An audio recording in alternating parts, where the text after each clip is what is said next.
First of all, I am excited to be speaking with the fabulous Ben Phillips and fierce Taylor Momsen from The Pretty Reckless. How are you guys doing today? We're doing well. We're great, thanks. Good. Doing good? So, first things first, you are a fairly new band formed in 2009. Can you guys give me a little background on how you guys met? Sure, she's pointing to me. So I am partners with a producer named Kato Kandwala, who together we met Taylor and began working on her record with her. Mm-hmm. And I'm a guitar player and a songwriter, and she and I wrote the record together, and it just kind of fell into being the band together. Taylor, The Pretty Reckless is Taylor's project, obviously, and so finding a real band to be with took her some time, but now it's all there, record finished, band in place, and it's ready to go. Mm-hmm. So were you guys both kind of doing your own things musically before you created the band? Well, we wrote the record together, so before we were touring together, I mean, this is the first official tour together, coming up the World Tour, but before we were playing shows live together, Ben and I were working together for, what, like 2 years, so our projects kind of became synonymous, but,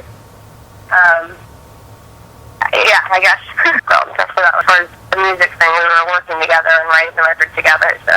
Mm-hmm. Taylor's a singer-songwriter, and she'd been writing songs, like, basically her whole life, working towards where she felt comfortable to put out a record, so I kind of came in with my partner at the end of that, where she had kind of met her plateau of creativity. So what's the story behind the name of your band, The Pretty Reckless? Well, we wanted The Reckless. It was supposed to be the name. It was supposed to be The Reckless, and we couldn't get it because of trademarking problems, so we added a pretty and... Better than moderately reckless. We had to add something to the name to avoid trademark issues, and so we thought since we're so ugly and she's so pretty that we'd call it Pretty to define the band. It's not true. No, we have like 90 different versions of The Reckless, and just The Pretty Reckless is stuck, so. Mm-hmm. So obviously, Taylor, you're busy, with your acting career. How do you make time for the band? The show's on hiatus, so I haven't been working on that for a while. Mm-hmm. So music is the only focus and the only priority. We just finished the record, so now we're preparing to go on tour, and that's what we're doing. It's all been all the time. Before that, with the recording of the record, when she was on Gossip Girl, and she has lots of modeling gigs and stuff like that, she basically works, I would say, 22 hours a day, and the other 2 is spent traveling. She drinks lots of Red Bull. Yeah, so basically no sleep. Lots of Red Bull, and they have those new Red Bull energy shot things, 5-hour things. Those are becoming part of my fridge. Now, Taylor, a lot of people are thinking, oh great, another young actress trying out the music scene. Now, what would you like to say to those people who already have you kind of stereotyped as this teen queen wannabe? Stereotype me if you want, but listen to the record before you judge. So if you like it, then you like it. If you don't, then feel free to talk and say whatever you want.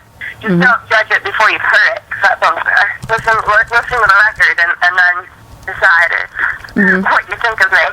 Judge away after you've heard it. Now, I've read some reviews on a few of your tracks, and people, including myself, pleasantly surprised to hear a good quality rock-sounding lead female voice backed by, a very talented band. So, who inspires you guys musically? Well, I can give you the list.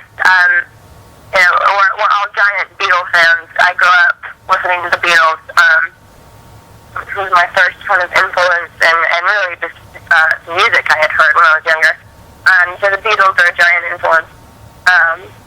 And Zeppelin and Audioslave, Soundgarden, Oasis, Nirvana, The Who and Pink Floyd, a lot of older classic rock has influenced it, and then a little bit of kind of the grunge scene, I guess you could say, with the Beatles, but mostly kind of classic rock influences is what we've listened to and has influenced us, the greats, basically. Listen to the greats so that you can learn from the greats. You can try to be great, So what is your favorite part of the musical process? Is it the writing, the studio work, performing? What is your ultimate favorite? I can't pick one. I don't think any of us can. We really enjoy all of it because we enjoy music. It starts with the writing, so that is the first step. the writing is the most. I mean, performing's fun and recording it's fun because you're seeing your writing come to fruition or come together finally. So that's a fun part of it. But the writing is the most intimate and the most personal part of it, I guess you would say. It's where the creation begins. Now, your first single, "Make Me Wanna Die," was featured in the movie Kick-Ass, and which is pretty freaking cool if you ask me. So how did that come about? Lionsgate, I guess, was working with Interscope to kind of put a soundtrack together for the movie and stuff, and they heard "Make Me Wanna Die." I have great managers who had them here, "Make Me Wanna Die," and that was going to be our first single. David Sonnenberg's a manager, and he's great, and he got "Make Me Wanna Die" into Lionsgate so they could hear it, it was our first single. It hadn't been released yet, but they were preparing to release it, and Kick-Ass loved it. They liked it and wanted to put it at the end of the film. We were like, totally. We're all big comic book fans, so to have, it weirdly fit. It was not written for the movie or anything. It was just our single, and it got released as Kick-Ass on the Kick-Ass soundtrack first before we officially released the single. So it was really cool. Now, you guys have already played the Vans Warped Tour, Kickoff Party, and Bamboozle. What kind of response have you been getting so far? Surprise. Yeah, surprise. Most of the audience just kind of stems I think,